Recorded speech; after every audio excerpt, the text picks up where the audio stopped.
அப்ப என்ன பண்ணணும் சார்? முதல்ல உங்களை நம்புங்க. ஆனா சிவனடியார் திருக்கூட்டம் யாரையும் கைவிடாது. உங்க பிள்ளை கைவிட்டாலும், மகன் கைவிட்டாலும், மருமகள் கைவிட்டாலும், மருமகன் கைவிட்டாலும் சிவனடியார் தொண்டு உங்களை கைவிடாது. எங்க போனாலும் சோறு போட அடியார்கள் ரெடியா இருக்கிறாங்க. ருத்ராட்சம்ங்கிற லைசன்ஸ் இருந்தா போதும், உங்களை காப்பாற்றுவாங்க. நான் ஆணித்தரமா சொல்றேன்.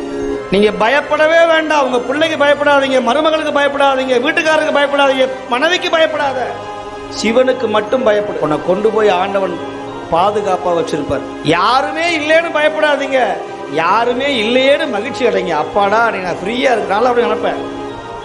இன்னைக்கு யாருமே வரல, இனிது ஏகாந்தம் இனிது, அதனும் இனிது ஜியோ செல்லோட இருப்பது இனிது, அதனும் இனிது டவர் கிடைக்கிற இடத்துல இருக்கிறது இனிது, அதனும் இனிது புது படத்தை பார்க்கறது அதனும் இனிது.